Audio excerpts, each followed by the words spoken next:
Halo ya bunda, gimana kabarnya? Balik lagi dengan aku Burhan alias Bastian, bapaknya anak-anak. Melanjutkan sequel Tekken kedua sebelumnya, kali ini kita akan ngebahas sequel ketiganya. Sebelum itu, aku saranin untuk nonton dua video sebelumnya, supaya kalian paham, selain John Wick, di belahan bumi lainnya terdapat seorang pria yang sama overpowernya kayak John Wick. Tentunya di film ketiga ini bakal ada konflik baru dari sang tokoh utama. Sebelum kita masuk videonya, aku mau kasih tahu dulu, kalau ini video bakal dibagi jadi dua part. Selain aku ngedit di HP kentang, selain itu, di akhir video ada sedikit penjelasan tentang misteri di balik semua konflik ini, biar kalian juga paham. Cuko dapat cuko, pempek tengah duo, payu diaturi, alur ceritanya.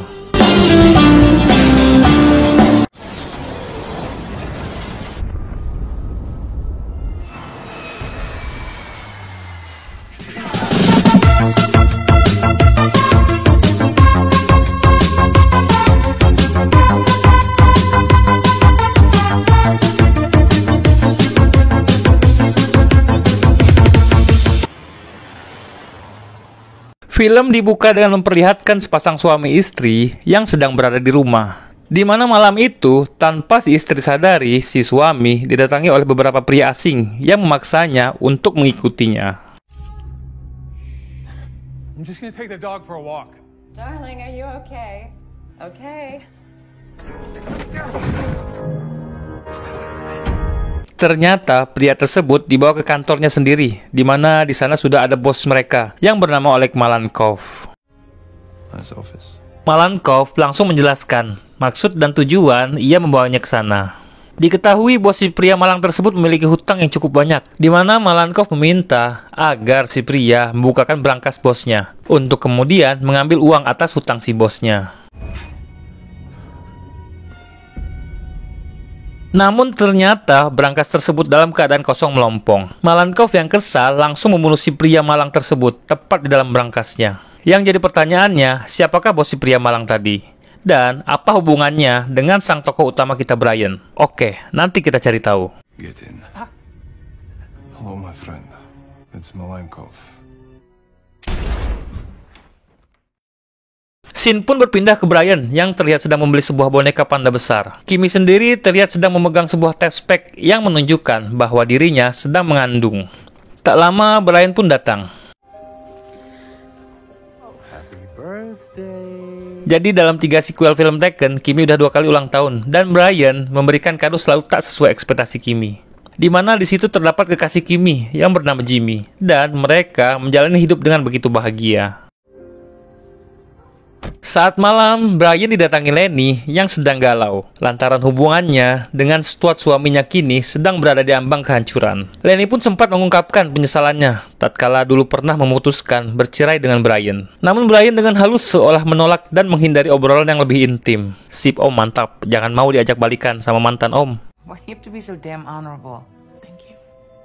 Keesokan paginya, Brian seperti om-om tajir nganggur pada umumnya. Brian berkumpul dengan teman-teman mantan anggota pasukan khusus, serta ada Sam yang selalu membantunya dalam keadaan sulit di film ke-1 dan keduanya. Namun tak diduga, setelah pulang ke apartemennya, Brian dikunjungi Stuart, suami sah Lenny. Berbeda dari film pertama dan keduanya, Stuart di sini digambarkan lebih muda dan lebih prima. Stuart sendiri langsung mengungkapkan tujuannya, di mana ia meminta Brian agar berhenti menemui istrinya Lenny dan menjaga jarak. Karena walaupun mereka berdua pernah menikah, itu adalah cinta masa lalu yang sudah kandas diterpa badai. Oleh karena Brian tak ingin dicap sebagai pelakor versi pria, Brian dengan gentlenya menyanggupi permintaan Stuart tersebut. Keesokan paginya, waktu jogging, tak diduga Brian mendapatkan pesan dari Lenny yang sudah menunggu di apartemen Brian dan memintanya untuk datang segera. Brian pun menyempatkan mampir ke toko roti buat beli oleh-oleh untuk Lenny. Tanpa Brian sadari, disinilah awal mula seluruh konflik yang ia akan alami ke depannya. Lenny?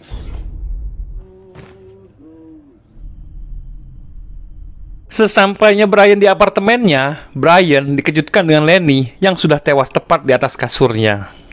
Tak lama tiba-tiba datang 2 polisi yang mengira bahwa Brian adalah pelakunya. Dapat dipastikan bahwa semua ini adalah sebuah jebakan.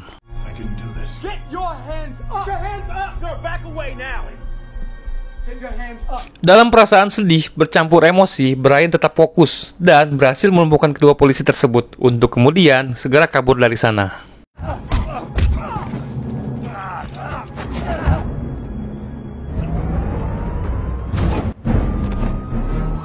Terjadi adegan kejar-kejaran antara Brian dan polisi, sampai akhirnya Brian memasuki sebuah gudang tempat persembunyian rahasianya. Lalu, ia membuka sebuah lubang untuk kemudian ia masuk dan kabur sebagai buronan.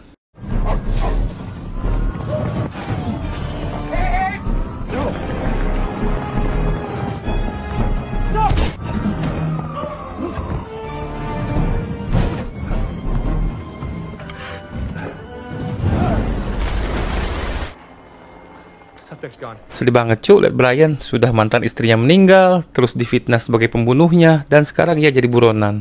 Sabar Pak D, tenang, Pak D itu pemeran utama, jadi biasalah.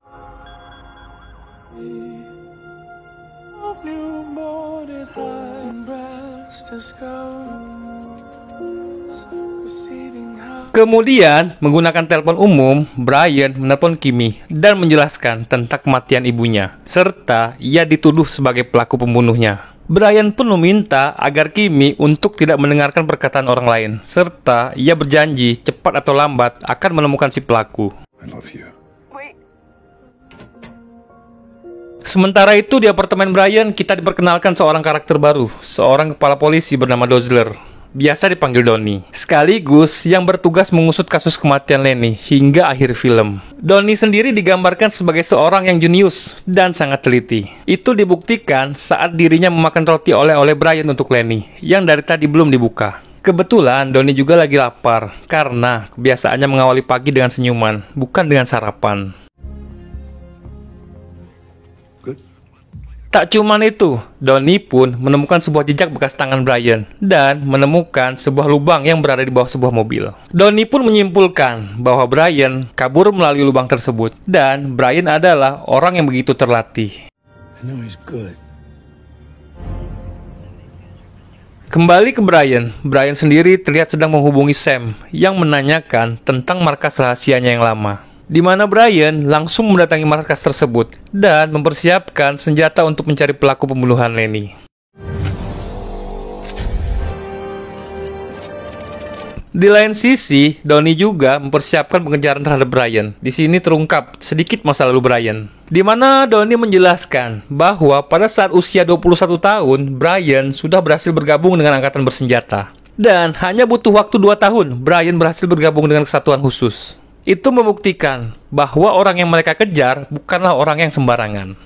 Untuk itu, Donnie mengawali pencariannya dengan meminta 2 anak buahnya untuk memeriksa riwayat GPS mobil Lenny. Namun ternyata Brian sudah lebih dulu di mobil Lenny dan menyalin riwayat GPS-nya untuk mencari tahu kemana saja Lenny pergi sebelum datang ke apartemennya. Brian pun langsung menganalisa riwayat GPS tersebut dan menemukan sebuah lokasi yang ia curigai, sebuah pom bensin yang terletak jauh dari perkotaan.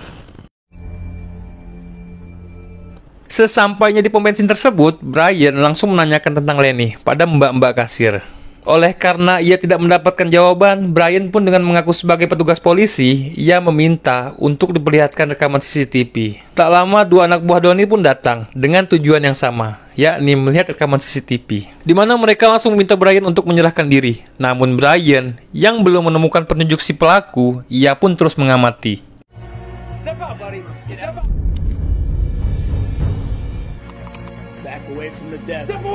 Sampai akhirnya Brian menemukan sebuah petunjuk, sebuah tato di tangan si pelaku dan langsung menyerahkan diri. Stop what you're doing, Mr. Mills. Stay perfectly still. Away 1 step from the desk. Against you in a court of law. Dalam perjalanan, para anak buah pun melaporkan pada Donnie bahwa mereka berhasil menangkap Brian dengan mudah. Dengan tergesa-gesa, Donnie menginstruksikan agar mereka menghentikan mobil tersebut hingga Donnie datang. Namun si anak buah tidak mengindahkan instruksi tersebut. Justru mereka menganggap bahwa Donnie telah meremehkan pengalaman mereka. Di saat mereka sibuk ngomel, Brian justru dari tadi diam-diam sedang berusaha membuka borgol di tangannya. Lalu yang terjadi... Talking about? Where is... Oh, come on. Hah, mamam, dihantam Brian dari belakang, ngeremehin pemeran utama dia. Mereka pun kewalahan dengan perlawanan yang Brian lakukan. Kemudian terjadi aksi layaknya film Fast and Furious yang suka ngancurin mobil. Phillips! Keep driving.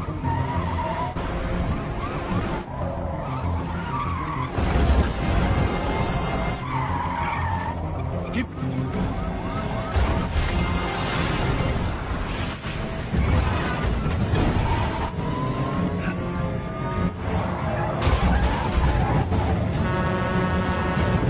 Come on.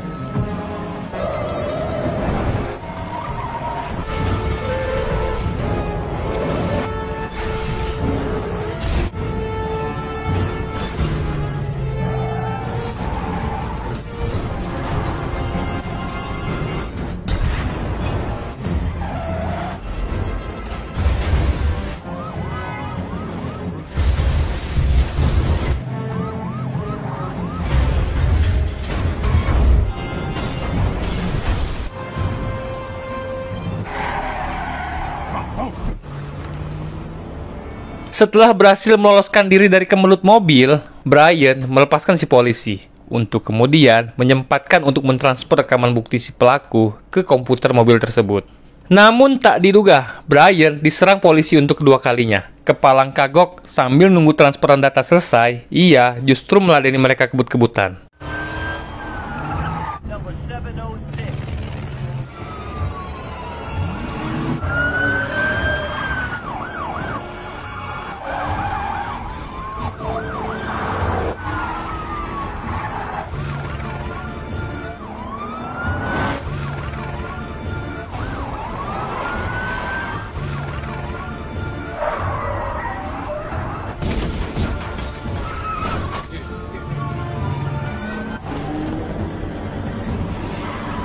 Sampai akhirnya, di dalam sebuah gedung, tepat saat transferan data selesai, Brian menjatuhkan mobilnya ke dalam jalur lift.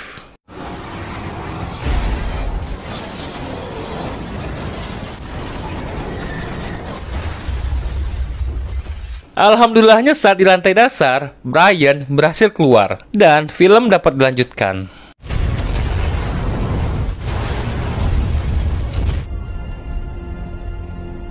Saat di luar, Brian menghubungi Donnie untuk mengatakan bahwa dirinya tidaklah bersalah. Namun Donnie menjelaskan tentang wewenang kepolisian harus menangkapnya dan mencari si pelaku sebenarnya. Lalu Donnie pun dengan so akrabnya malah bertanya, "Kamu mantan CIA, Bray? Divisi berapa? Kenal Samsudin nggak? Anaknya Pak Broto." Brian pun justru menjawab, "Good luck." Good luck. Kalau bahasa Palembangnya mah, kondisi tersebut tuh disebut dicugai.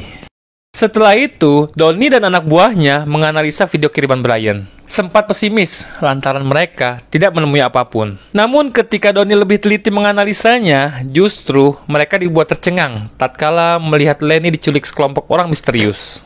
Itu dapat menjadi bukti bahwa Brian tidak bersalah sama sekali. Brian sendiri sudah terlihat berada di rumah Sam, di mana Brian untuk kesekian kalinya meminta tolong ke Sam agar Sam menganalisis beberapa petunjuk yang ia dapatkan. Serta Brian pun meminta agar Sam menghadiri upacara pemakaman Lenny dan bertemu Kimi untuk menyampaikan agar Kimi tetap melakukan rutinitasnya seperti biasa, karena Brian akan menemuinya beberapa hari ke depan.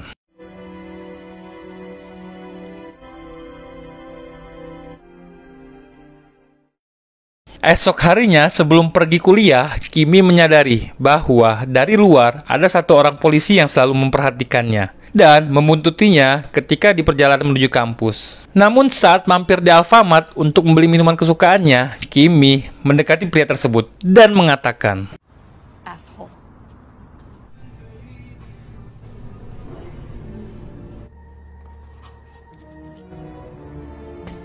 Sementara itu, Donnie diberitahu bahwa Kimi masih melakukan rutinitasnya seperti biasa dan sempat mampir ke Alfamart tadi. BTW itu si Donnie kayaknya ketagihan makan roti oleh-oleh Brian ke Lenny. Makanya Don, awali pagi itu dengan sarapan, bukan dengan senyuman. Saat jam kuliah, alih-alih ingin ke UKS karena sakit, Kimi justru pergi ke toilet untuk kemudian ia menemui Brian di sana. Bersamaan dengan itu, di Alfamart langganan Kimi, Donnie mendatangi si Abah kasir dan menanyai tentang Kimi. Si Abah pun membenarkan bahwa Kimi setiap harinya selalu membeli minuman yang sama dan selalu diminum langsung di tempat. Tak puas dengan jawaban si Abah, Donnie mengambil gelas bekas Kimi dan akhirnya sadar bahwa rutinitas Kimi dijadikan media untuk Brian berkomunikasi dengan Kimi putrinya. Menyadari hal itu, dengan cepat Donnie langsung menghubungi anak buahnya dan pergi ke kampus membawa serta pasukannya. Tepat saat Brian dan Kimi selesai kangen-kangenan, datanglah pasukan Donnie, di mana mereka dengan berani masuk ke toilet wanita dan menemukan Kimi sedang ngeek di sana.